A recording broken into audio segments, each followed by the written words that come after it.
Otro de los desafíos que debemos enfrentar con base en la verdad bíblica y que hemos venido mencionando es el tema del adormecimiento de la iglesia. Y cuando mencionamos estos asuntos, el adormecimiento de la iglesia y cada uno de esos desafíos que hemos escogido para meditar, seguramente viene a la mente con el solo título algún aspecto, ¿no? En el caso del adormecimiento de la iglesia, pues cuando muchas veces escuchamos asuntos como avivamiento, el avivamiento de la iglesia, que generalmente apunta a salir del adormecimiento, pero que genera diferentes ideas de qué es avivamiento, ¿no? Entonces puede generarse ideas equivocadas al respecto. Por eso quisiera mencionar esta exhortación bíblica: despiértate tú que duermes y levántate de los muertos y te alumbrará Cristo. Noten que es una exhortación precisamente para salir del adormecimiento. ¿Cierto? Despiértate, ¿no? Como un codazo allí que alguien le está dando. Despiértate tú que duermes y levántate de los muertos y te alumbrará Cristo. Yo no sé si usted al leer esta exhortación podrá decirme de dónde sale, quién la dijo, a quién se la dijo, por qué se la dijo, en qué parte de la Biblia está, Antiguo o Nuevo Testamento. ¿Alguien me puede dar esa información? Ya que no le pusimos allí texto bíblico. ¿Nadie? ¿No la conocían? ¿No la habían escuchado? ¿No la habían visto? Sí. Ay, no, qué descubrimiento. Está en el Nuevo Testamento y la dijo alguien que estaba lleno del Espíritu Santo. Sí, no estoy, bueno, como Pablo fue el que más escribió en el Nuevo Testamento, entonces, ahí está. Y hay otros por ahí mirando en Google, ahí mirando dónde se encuentra. Bueno, dejémosla ahí, vamos a hablar, no la voy a olvidar, ahorita yo lo saco de la duda, pero dejémosla allí, simplemente lo quiero mencionar como para alumbrar el tema de el adormecimiento de la iglesia, ¿cierto? Entonces, esta exhortación es pertinente para la iglesia. Hemos venido insistiendo que la iglesia corre el riesgo de quedarse dormida. Y dormida no significa que esté muy quieta o que esté aburrida o que no haya buena alabanza o que haya poquita gente. No. A veces confundimos con aspectos externos el tema del avivamiento o del adormecimiento. Vamos a ver qué nos dice la palabra al respecto. Pero, mientras tanto, ahorita volvemos a ese texto, recordemos algo que nos puede ayudar a entender este asunto tanto del adormecimiento como del avivamiento. Estas palabras que dicen: vosotros sois la luz del mundo. Una ciudad asentada sobre un monte no se puede esconder, ni se enciende una luz y se pone debajo de un almud, sino sobre el candelero y alumbra a todos los que están en casa. Una ciudad asentada sobre un monte alto, ¿por qué no se puede esconder? ¿Por qué no se puede esconder? Porque está en lo alto alumbrando y desde lejos uno puede ver allá la luz, ¿cierto? Está arriba. Y una luz que se enciende y se pone sobre el candelero, ¿por qué no se pone debajo del almud? Porque para que alumbre tiene que estar en la parte alta, ¿cierto? Como las lámparas que tenemos aquí. Esa es la, digamos, la parábola, la analogía que se está haciendo. Pero luego en los últimos renglones dice: asimismo, de esa forma, alumbre vuestra luz delante de los hombres, para que vean vuestras buenas obras y glorifiquen a vuestro Padre que está en los cielos. ¿Quién dijo esas palabras? ¿Quién dijo esas palabras? ¿Tampoco saben o tampoco se acuerdan? Esas son más conocidas, ¿no? ¿A quién se las dijo? ¿A quién le estaba hablando Jesús? ¿Ah? ¿A quién? ¿A quién? ¿No dónde? ¿A quién? Bueno, en el Sermón del Monte, efectivamente, recuerden que venía mucha gente a escucharle.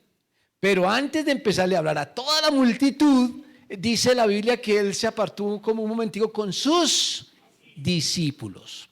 Y son palabras dirigidas a sus discípulos y que por lo tanto podríamos decir a la iglesia, a la cuota inicial de la iglesia, lo que sería la iglesia. Allí los discípulos son esa semilla que sembró Jesús para iniciar o para fundar su iglesia. Y les dice estas palabras, otorgándoles una característica fundamental como iglesia: ser la luz del mundo. Pero cuando utiliza estas palabras, una ciudad en lo alto, una lámpara que se pone en lo alto y no debajo de un almud, obviamente son aspectos figurados para enseñar una realidad.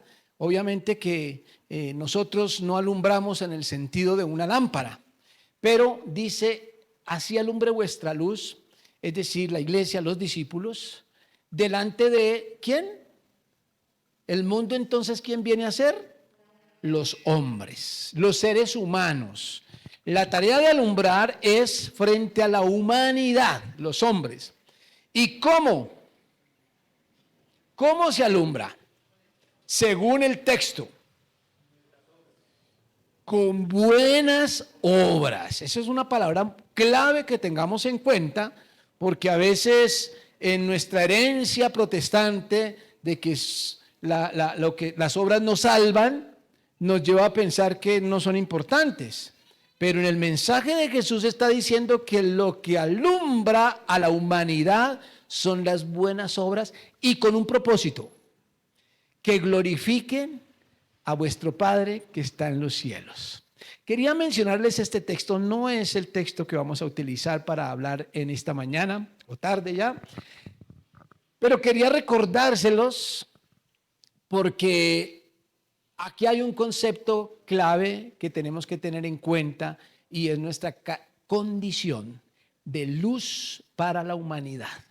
Eso es lo que somos, porque al mirar esta tarea, que es el punto de partida de la iglesia, la luz de la humanidad, pues entonces tendríamos que preguntarnos, aquí tenemos ahora sí el texto, por si acaso no lo tenían, Mateo 5, 14 al 16, ¿qué relación tiene o con base en eso, qué sería una iglesia adormecida? ¿Qué vendría a ser una iglesia adormecida?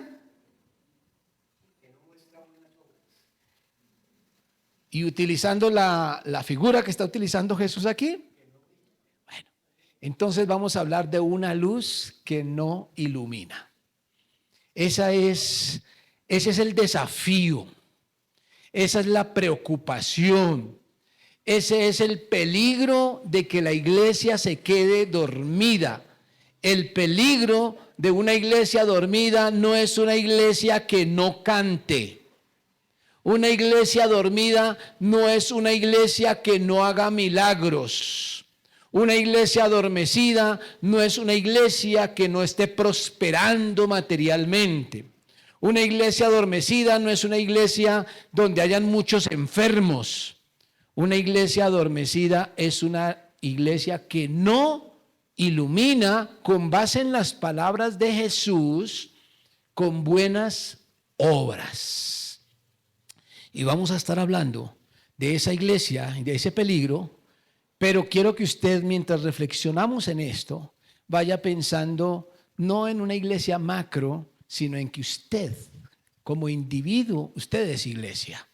Así que todo lo que veamos con respecto al cuerpo llamado iglesia, es importante que lo apliquemos a nivel individual, personalicemos este mensaje y para eso yo les invito para que miremos ahora sí el texto que vamos a utilizar como base, que es Efesios capítulo 5 versículos 1 al 14. Palabras de Pablo a una iglesia, a la iglesia de Éfeso, le está hablando aquí. Y ustedes saben que todo lo que Pablo escribe para cada una de las iglesias del Nuevo Testamento, Colosas, Tesalónica, Efesios, Romanos, es un mensaje aplicable a la iglesia en general. Y precisamente por eso sus cartas llegaron a conformar lo que conocemos como el Nuevo Testamento. He utilizado para que leamos en esta pantalla la versión Reina Valera, y si me permiten utilizar aquí una palabrita, actualizada, pero actualizada esta mañana. Porque es que aquí hay algunas palabritas que Pablo utiliza que pueden resultar un poquito extrañas porque no son muy comunes en nuestro vocabulario. Entonces me he tomado el atrevimiento de ajustar algunas palabritas para que sean más comunes para nosotros. Así que si usted está mirando ahí su Biblia Reina Valera va a encontrar algunas pequeñas diferencias, pero que se ajustan, digamos, repito, al texto del Nuevo Testamento griego, en que fue escrito el Nuevo Testamento. Y dice así, comenzando desde el versículo 1. Por tanto, sean imitadores de Dios como hijos amados. Ustedes saben que a Pablo nos toca irlo masticando palabra por palabra. Por tanto, sean imitadores de Dios como hijos amados. Bueno, hemos insistido mucho y permítanme reiterar en esta mañana, aunque me ponga un poco cansón, espero que no, a mí no me cansa, estar repitiendo algo que es cuando usted encuentre en la Biblia algo en forma imperativa o mandato, ¿qué significa? Que es una tarea para usted, no para Dios. Cuando usted encuentre en la Biblia algo en forma de promesa, es una tarea de Dios, no suya. ¿Y eso qué quiere decir? Que en su agenda, cuando usted anota lo que tiene que recordar, debe estar llena de imperativos, no de promesas, como a algunos les encantan las promesas y son muy bonitas, léanlas, denle gracias a Dios por las promesas, pero no las anoten en ningún lado, que eso es problema de Dios. Lo que usted tiene que anotar es lo que Dios manda que hagamos, porque esa sí es agenda de nosotros. Cuando uno se pone un hilito en un dedo es para acordarse lo que tiene que hacer, ¿cierto? No lo que tiene que hacer el vecino.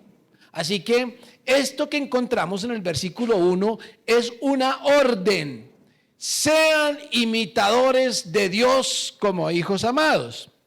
Lo segundo, que reitero, es que cuando en la Biblia haya un imperativo, una orden, significa que es posible hacerlo. Escuchen bien, Dios nunca ordena algo en la Biblia que sea imposible para el ser humano cumplirlo, porque Él no se burla de nosotros. Él nos ordena lo que se puede hacer.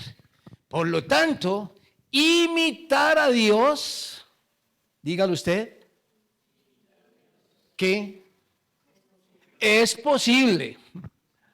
Es posible imitar a Dios, ¿ok? Ahora, ¿de qué depende? ¿Por qué es posible según lo que acabamos de leer? ¿Por qué es posible? Ahí dice por qué. ¿Por qué? Porque somos sus hijos. Un hijo puede imitar a su papá.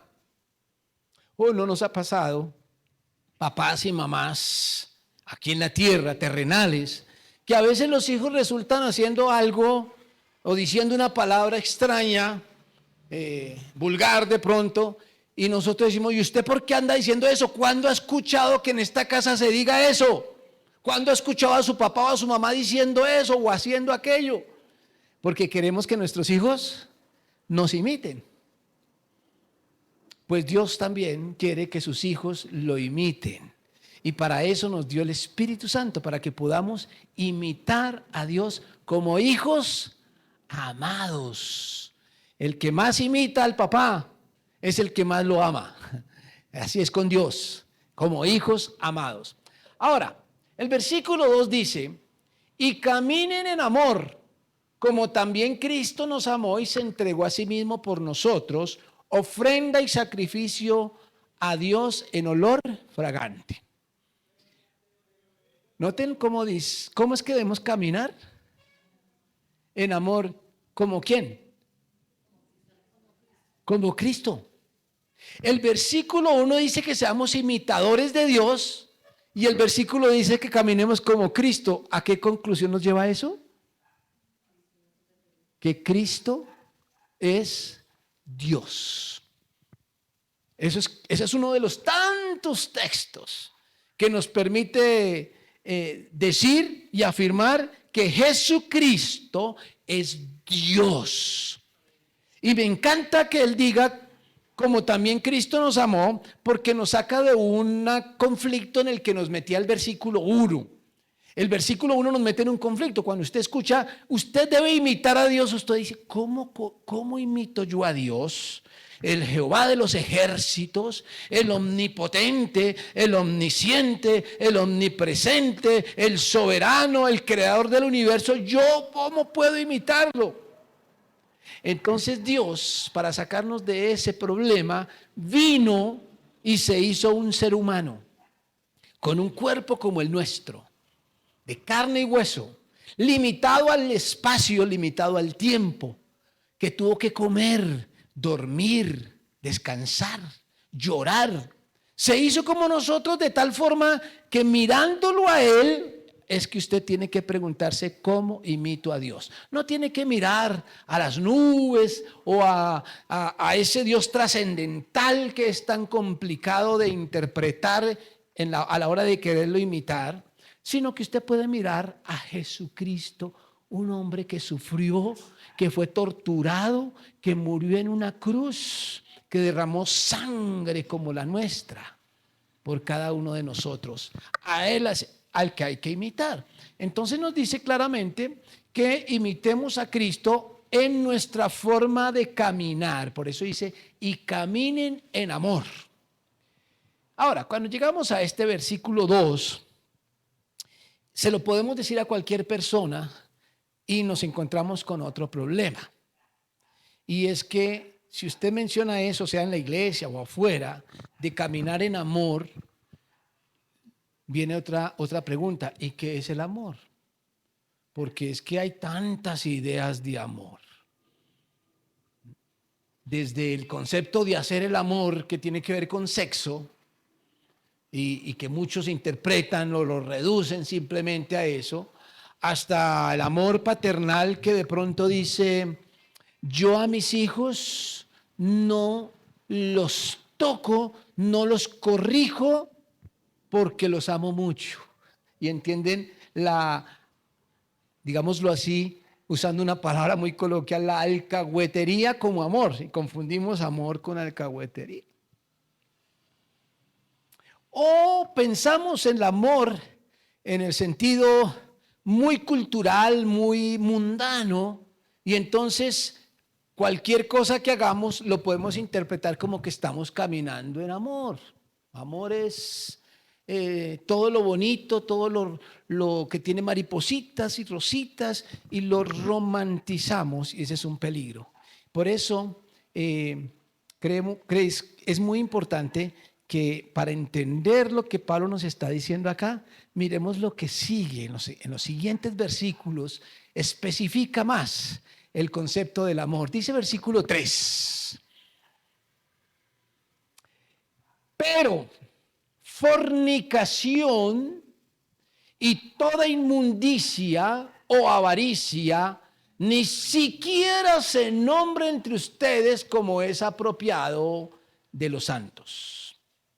Ni conductas obscenas, ni conversaciones necias, ni bromas maliciosas que no son apropiadas, sino más bien acciones de gracias. ¿Cómo la ven? Versículo 3 comienza con un pero.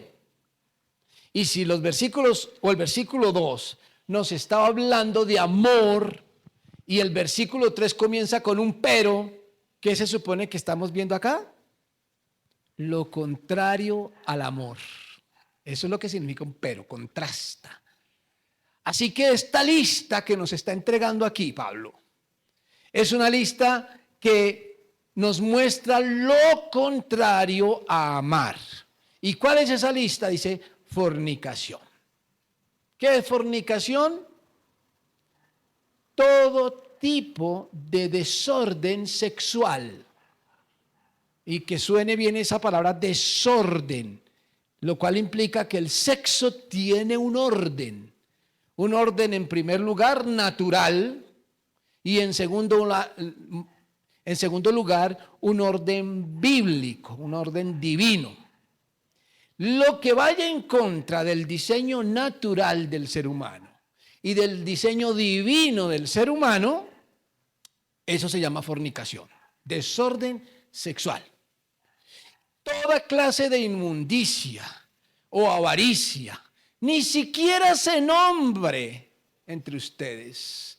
Ahí estamos en este mes que el mundo, en algunos lugares, lo llegan a conocer y a declarar como el mes del orgullo gay, o el día, o la marcha, ¿no?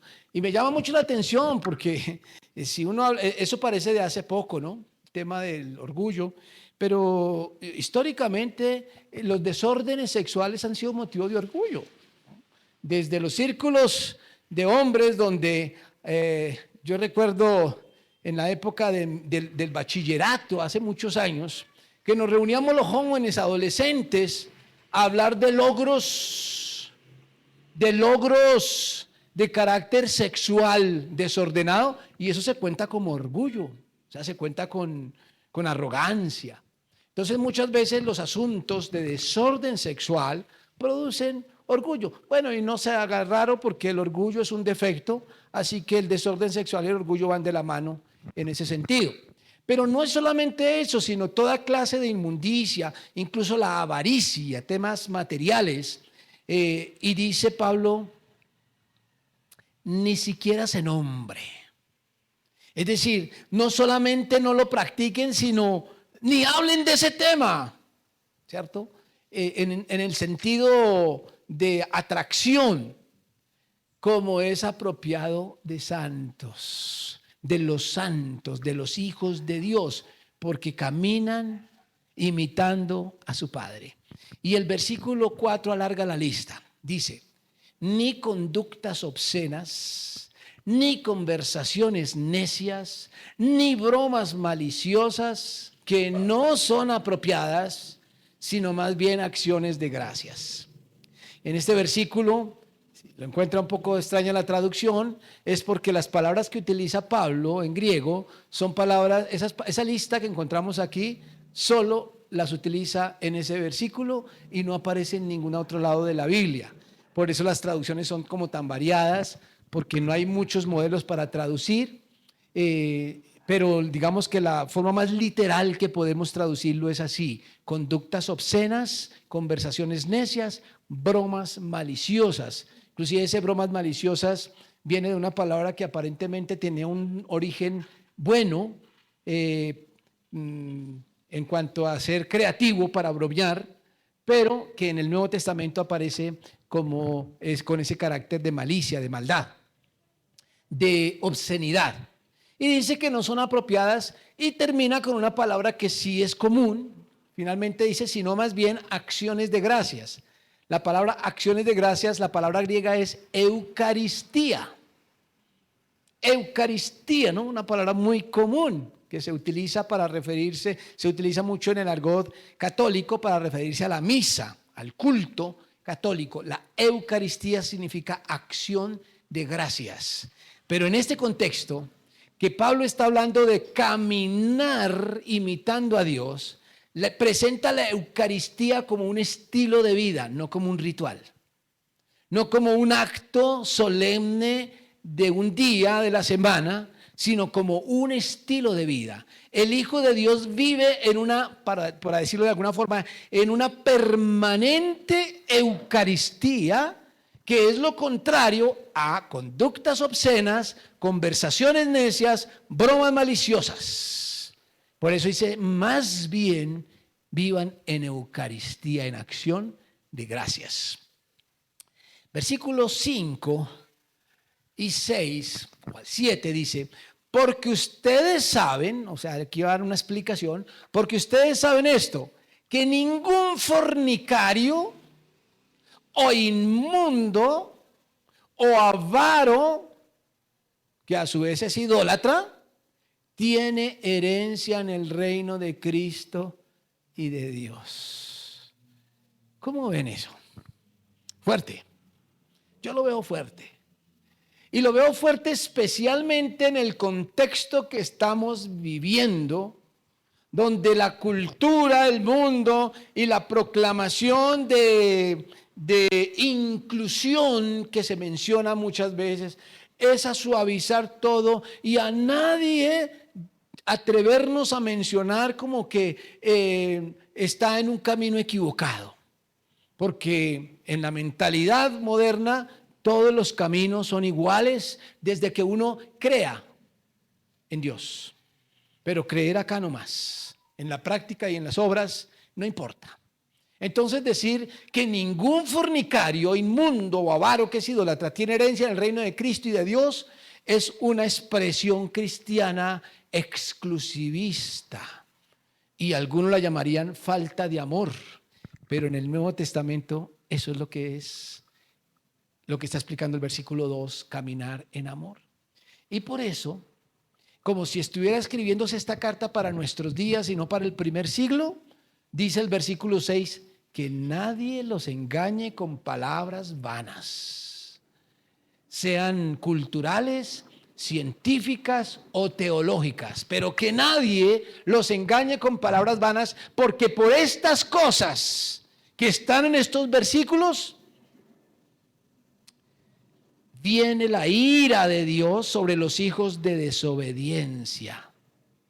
Y aquí entonces se mencionan otros hijos. Comenzó el versículo 1 diciendo, sean imitadores de Dios como hijos amados ¿de quién? De Dios. Y en versículo 6 habla de otros hijos, los hijos de desobediencia. Pregunta que obliga a hacernos, ¿de quién soy hijo? ¿De quién es hija la iglesia? ¿De Dios o de la desobediencia? Vivimos, caminamos, nos expresamos, nos comportamos como hijos de Dios, imitadores de Cristo o como hijos de desobediencia. Y el versículo 7, por tanto, no lleguen a ser copartícipes con ellos. ¿Quiénes son ellos? Los hijos de desobediencia. El mundo que está en la oscuridad, en las tinieblas, que no conocen a Dios y que muchos de ellos dicen creer, pero sus obras lo niegan, porque son hijos de desobediencia. No lleguen a ser copartícipes de ellos. Versículo 8, 9 y 10 dice, porque alguna vez ustedes eran tinieblas, pero ahora en el Señor son luz. Así que, conclusión, caminen como hijos de luz. Si ustedes recordarán, cuando dice, ¿cómo así que alguna vez? Eso nos hace pensar en el versículo 1 que empieza con un por tanto. Versículo 1 veíamos que empezaba por tanto y que lo obliga a uno a ir al capítulo 4, ¿cierto? Y aquí cuando dice alguna vez, pues uno también piensa, bueno, ¿cuándo? Si ustedes miran el capítulo 4, ahí hay una explicación, no voy a leer todo el capítulo, pero el versículo 22 dice, el versículo 22 del capítulo 4, en cuanto a la pasada manera de vivir, despojaos del viejo hombre que está viciado conforme a los deseos engañosos y renovaos en el espíritu de vuestra mente y vestidos del nuevo hombre creado según Dios en la justicia y santidad de la verdad. Es decir, Pablo en el capítulo 4 nos argumenta que una persona es diferente a partir del momento que conoce a Cristo.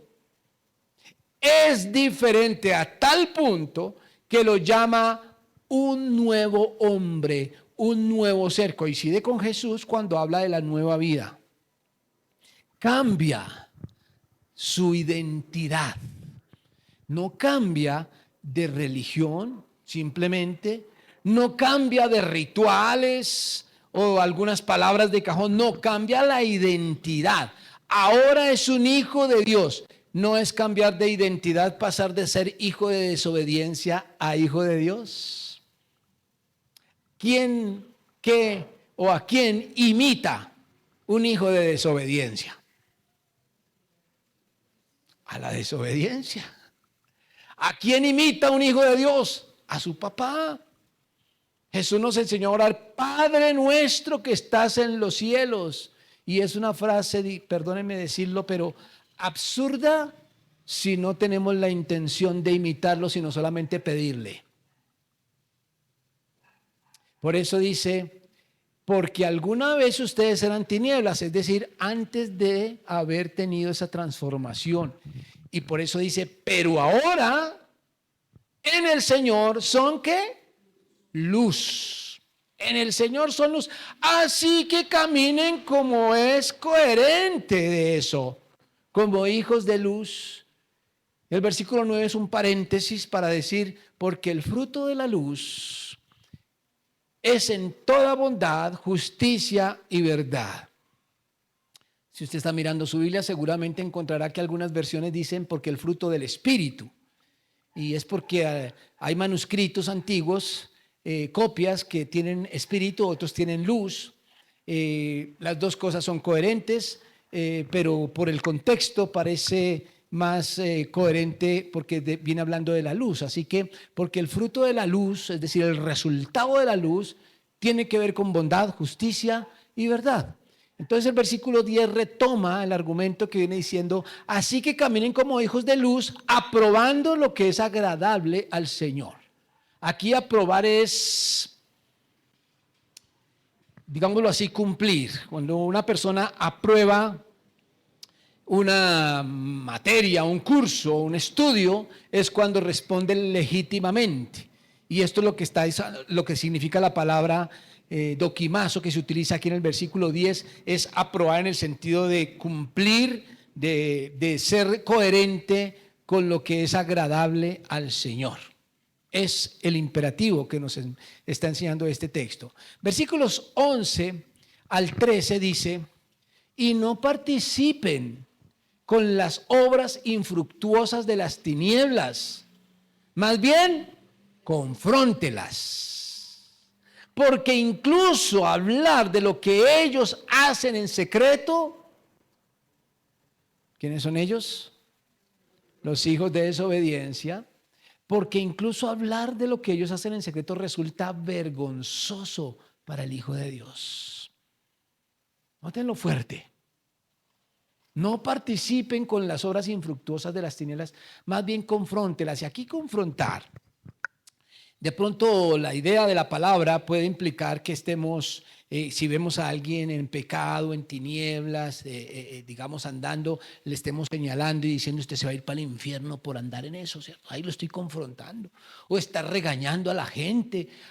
Hay personas que en su fe, cuando en su casa es el único que tiene esa fe en Dios y todos los de la casa son pecadores que andan impíamente, algunos creyentes llegan a su casa a convertirse en una piedra de tropiezo para todo, a criticar todo, a insultar muchas veces porque andan en pecado.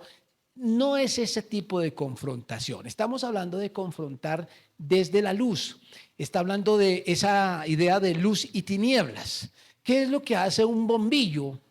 Cuando tú prendes un bombillo en un cuarto absolutamente oscuro, ¿qué hace? Ilumina. Si usted entra a un cuarto absolutamente oscuro, en primer lugar no sabe por dónde caminar. Pero en segundo lugar, usted no ve en el cuarto que está desordenado o que está sucio, porque está oscuro, ¿cierto? A mí, por ejemplo, me gusta cuando alguien va a llegar a mi casa y no hice aseo, yo apago todas las luces, ¿cierto? Para que no se dé cuenta, ¿no? Para que no vean el desorden que hay, no hay, la cama está extendida y todas esas cosas, ¿cierto? Apagamos las luces, prendemos por ahí algo para que medio nos podamos ver las caras. Bueno, cuando algo está desordenado y se enciende una lámpara, ¿qué se ve? El desorden. A ese tipo de confrontación se refiere. La luz confronta porque alumbra. Así que usted no tiene que estar regañando a nadie. Usted tiene que estar comportándose de tal forma que las personas que lo rodean lo ven y dicen, tan raro. Puede que algunos se burlen, pero hay otros que les da como pena cuando, por ejemplo, usted está en un círculo de personas cuyas palabras están llenas de vulgaridad, son palabras soeces todo el tiempo, y usted de pronto habla de una manera suave, amorosa, que enseña. Usted incomoda, pero al mismo tiempo enseña. Eso es lo que hace la luz. Usted no tiene que estar sermoneando. Con su comportamiento de luz, de hijo de luz, de hijo de Dios, confronta. Pero ¿qué hacen algunos? Como decía un viejo dicho, a tierra que fueres, haced lo que vieres. Entonces viven simplemente sumergiéndose en las prácticas para no sentirse out, para no sentirse retrógrado, para que no le hagan bullying, termina confundiéndose con el mundo. Pero dice el versículo 12, incluso hablar de lo que ellos hacen en secreto resulta vergonzoso. Versículo 13 aclara lo que estamos diciendo, noten. Pero todas las cosas, cuando son confrontadas por la luz, son puestas en evidencia, porque la luz es lo que hace ver todo. Con sus palabras, su comportamiento, su conducta y sus buenas obras, usted alumbra. Eso fue lo que dijo Jesús en el Sermón del Monte. Él dijo, para que vean vuestras buenas obras, no dice para que escuchen sus sermones o sus regaños, no, para que vean. La gente ve la luz y las tinieblas se rompen. Y termina versículo 14 diciendo, por lo cual dice, despiértate tú que duermes y levántate de los muertos y te alumbrará Cristo. Ya encontramos dónde estaba el versículo. Tenías razón, era Pablo, ¿cierto? Si era Nuevo Testamento. Despiértate tú que duermes y levántate de los muertos y te alumbrará Cristo. Este es como dice el título, por lo cual dice, uno dice, ¿quién dice? Normalmente esta introducción, por lo cual dice, hace referencia a algún texto del Antiguo Testamento. Sin embargo, no encontramos ningún texto del Antiguo Testamento que diga esas palabras, ¿sí? Así que Pablo está citando algo desconocido. Algunos, los eruditos, piensan que se estaba refiriendo como a una canción, a un coro, de pronto que se cantaba en el primer siglo en la iglesia, porque es evidente que se refiere a la iglesia, habla de Cristo. Y posiblemente, sencillamente, ese coro o esa canción o esta expresión de Pablo esté basada en expresiones de los profetas como Isaías. Si usted mira Isaías capítulo 60, comienza con ese despierta, despierta. Esa exhortación de despertar es muy común al pueblo de Israel. Y de pronto está basado en eso, pero ahora dirigida no al pueblo de Israel, sino a la iglesia, anunciando el peligro de quedarse dormida. Levántate de los muertos y te alumbrará Cristo. Es Cristo quien alumbra al creyente, porque es a Cristo a quien imita el creyente. Así que es un reflejo de la luz de Cristo cuando usted, cuando yo, cuando la iglesia ilumina, está reflejando la luz de Cristo. Bueno, permítanme con base en esto decir algunas verdades de doble filo. No sé qué entiende usted por verdades de doble filo, pero voy a decirle 5 cosas que son verdad. Pero no quiero hacer énfasis en la verdad que tienen, sino en el doble filo que tienen.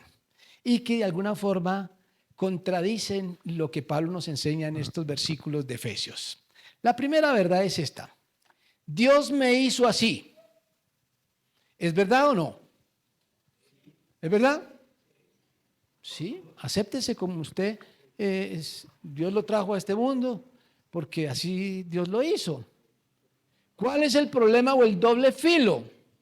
Que muchas personas utilizan esa frase, ese concepto para decir, no, todo lo que yo hago, todo lo que soy, como yo vivo, como pienso y mi carácter y mi temperamento y todo, Dios lo hizo así. Ahí está el engaño.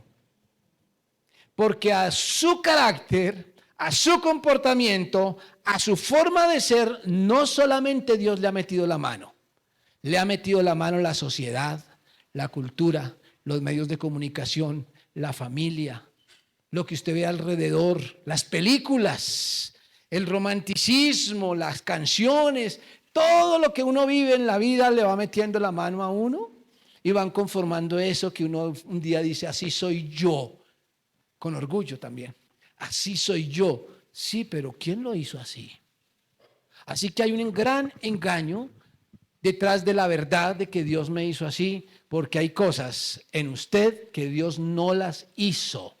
Son el resultado de una sociedad corrompida, de una sociedad en tinieblas. Peligro. Segunda verdad, Dios me ama tal como soy. ¿Verdad o mentira? ¿Verdad? Dios nos ama tal como somos. El problema y el doble filo es cuando alguien utiliza esa verdad para querer decir, así estás bien, quédate así tranquilo.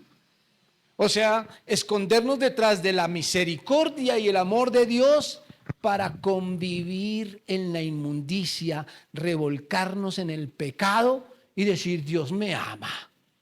Noten uno de los errores del concepto de amor. Creemos que Dios es un Dios alcahueta, que Dios es un Dios, es un parcero o un compinche que me ve obrando contrario a su palabra, dice, tranquilo que así te amo, como le decimos nosotros a los amigos. Así que sí nos ama, pero eso no significa que legitime nuestros comportamientos inadecuados de unos hijos de luz, unos hijos de Dios. En tercer lugar, somos salvos por fe, no por obras. ¿Verdad o mentira? Verdad. Es más, es un texto bíblico. ¿Dónde está? Efesios 2, 8 y 9, ¿cierto? Somos salvos por fe, no por obras. Así que es absolutamente verdad. Pero el problema es cuando alguno lo toma para decir, las obras no importan. Lo que importa es la fe. Así que viva como quiera, pero crea en Dios, tenga fe. Yo tengo tanto fe en Diosito que me va a salvar, que me va a llevar para el cielo, que me consiente que yo soy su preferido. Papito, hijo, papi Dios. Y lo que haga no importa, porque Él me ama de todas formas. Y la salvación no es por obras. Esto es algo que tiene su historia, ¿no? En la época medieval, la iglesia cristiana venía tramitando la salvación a través de obras. Usted tenía que hacer buenas obras para ser salvo. Y la Reforma Protestante en el siglo XVI, entonces descubre que es por fe y entonces dice, no es por obras, no es por rituales, somos salvos por fe. Y entonces la iglesia tendió hacia el otro extremo, el extremo del protestantismo, que es las obras no importan. Falso. Las obras son la evidencia de que tú crees. Sin fe o fe sin obras, dijo por ahí alguno, está muerta. Falso. Así que la verdad esconde también un posible engaño. En cuarto lugar, se borró. En cuarto lugar, el cristiano también puede ser alegre. ¿Es verdad o no? Claro que sí. Claro que sí, el cristiano también puede ser alegre. El problema es cuando algunos agarran esa frase para decir, vivamos como queramos, disfrutemos de la vida, ¿cierto? En mi juventud, yo utilizaba mucho un texto de Eclesiastés que dice: alégrate, joven, en tu juventud, y tome placer tu corazón en los días de tu adolescencia, y anda en los caminos de tu corazón, ¿cierto? Y yo decía, vea, la Biblia me está diciendo que pase bueno. En esa época en que me gustaba, me la pasaba era de rumba en rumba y disfrutando la vida. De pronto alguien me decía en la iglesia, para, algún pastor, recuerdo bien, un misionero, y yo le decía, pero mira lo que dice la Biblia. Y en las reuniones de jóvenes yo argumentaba, solo que no entendía Eclesiastés en su plenitud, y mucho menos cuando al final decía, pero ten en cuenta que de todo lo que hagas te va a juzgar Dios. Esa parte no la leía yo. Yo me aprendía el pedacito que me convenía. El cristiano también puede ser alegre, pero cuando utilizamos esa expresión para decir así que disfruta de la vida, comamos y bebamos que mañana moriremos, es una invitación a apagar la luz que Dios espera que seamos donde quiera que estemos. Y tal vez la más piadosa de todas estas frases es la número 5, que dice: acerquémonos a ellos para poderlos evangelizar. ¿Han escuchado esa frase? Es verdad que uno no debe rechazar a la gente, sino debes acercarse a ellos, vivan, estén en lo que estén. Entonces podemos ir a cualquier lugar para llevar la palabra de Dios. Pero algunos la utilizan para justificar una conducta como la de ellos. No, yo estoy aquí, yo me siento con mis amigos a tomarme unas cervecitas, pero es para acercarme a ellos y evangelizarlos. Y algunos evangelizan en medio de la borrachera. Y se repita conmigo esta oración, Señor. Y los evangelizas en medio de la... Dice, no, es que eso es piedad mía. Pero resulta que se convierte en un camino hacia la oscuridad. Son peligros, hermanos, que nos ponen en riesgo de apagar la luz que hay en nosotros. Permítanme terminar con un gráfico, una ilustración gráfica aquí, hablando acerca de cómo la iglesia de Jesucristo, y por lo tanto, como lo dije desde un principio, usted individualmente, siempre vamos a vivir en medio de dos reinos. ¿Por qué? Porque estamos en un mundo de tinieblas, pero somos de la luz. Jesús, cuando se despidió de los discípulos, hizo una oración y decía: Señor, no te pido que los quites del mundo, sino que los guardes del mal, porque vamos a pisar aquí este mundo. Y mientras estemos en este cuerpo, ninguno de nosotros va a levitar. No, vamos a andar pisando esta tierra. Y nuestras familias, nuestras empresas, el mundo donde nos desempeñamos, es un mundo en tinieblas. Que no nos dé miedo decirlo o saberlo entre nosotros, porque a veces queremos congraciarnos con el pecado. Pero no somos de las tinieblas. Así que vivimos entre dos reinos. Pero vivir entre dos reinos no significa un pie acá y otro acá, ¿no? O de lunes a viernes en un reino y el domingo en el reino de Dios, con la aureola puesta para venir a la iglesia. No, eso significa lo siguiente que quiero representar con este gráfico. Aquí este círculo representa el mundo donde estamos parados. El mundo, el planeta. Que lo pongo en oscuridad para representar precisamente eso, las tinieblas. ¿Cómo vive el mundo? ¿Con base en qué? Con base en prácticas culturales. Las cosas se hacen por moda, por cultura. Uno escucha los moveres de la cultura, ¿no? Las cosas van cambiando. En esta semana escuchaba en un noticiero, tal vez el noticiero más escuchado en Colombia, a la doctora que tienen como cabecera para enseñar sobre cosas de medicina y sobre el cuidado del cuerpo y de la salud, una persona muy respetable. Y ella esta semana mencionaba que el mundo va cambiando y debemos aceptar esos cambios. Y esos cambios a los que ella se refería hacía apología al homosexualismo. Anteriormente eso era visto como algo negativo, pero hoy entendemos que somos así Y entonces la gente hace venia y dice, ay, sí, las cosas han cambiado. La cultura va cambiando. Y por lo tanto podemos hablar de precisamente ese orgullo del desorden sexual. El mundo vive con base en prácticas culturales. Ahora, Dios incrustó o envió a ese mundo a la iglesia. La representamos aquí con el color de la luz, el amarillo. ¿Y cómo fue que la envió a hacer luz?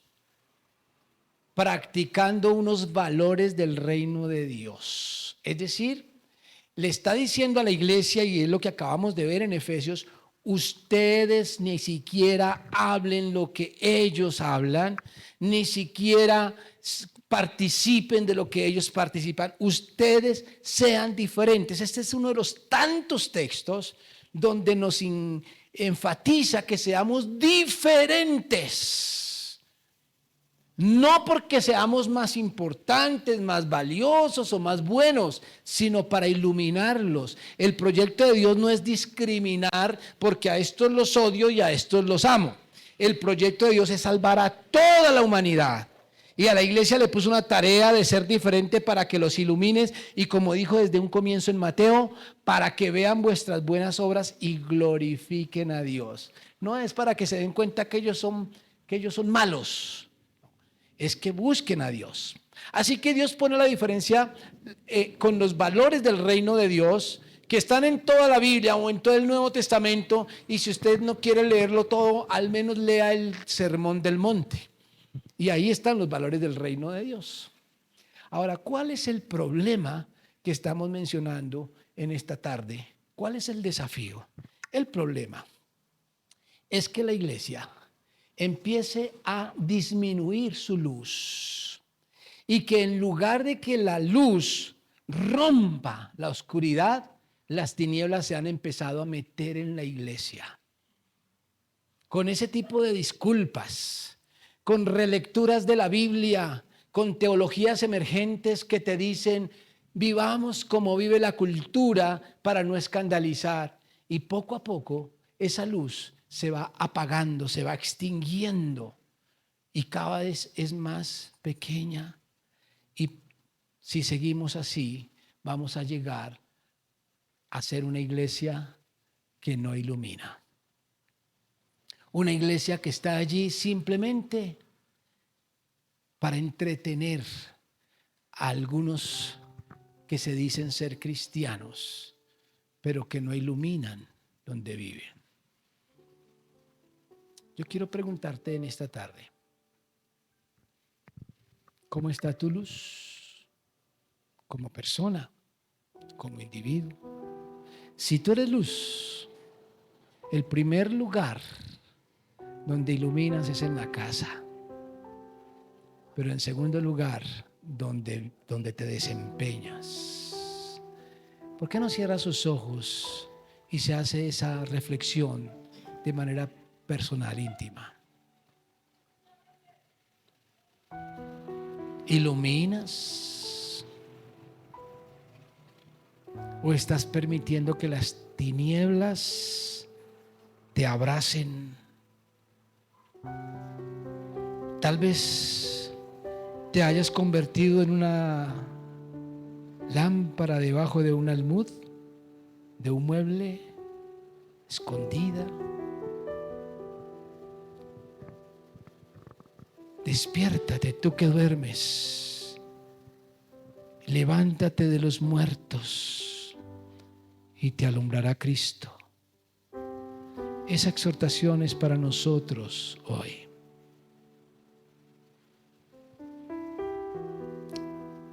Vas a abrir tus ojos, vas a despertar.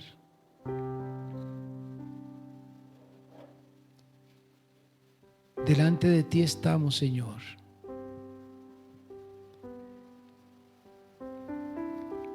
En un momento que al escuchar este mensaje de Pablo, algún grado de vergüenza sentimos todos. Porque tenemos que reconocer, Señor, que nuestras lámparas no siempre están encendidas. Y tú conoces el corazón de cada persona que está aquí. Lo que te está diciendo hoy. Como iglesia te pedimos perdón.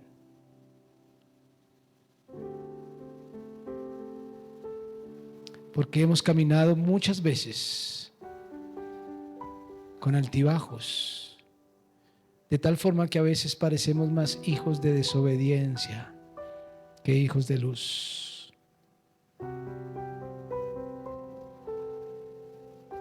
No queremos que nuestra confianza en tu misericordia se convierta en un parapeto para escondernos y para vivir una vida apartada de la fe y de la relación contigo. Guárdanos, Señor.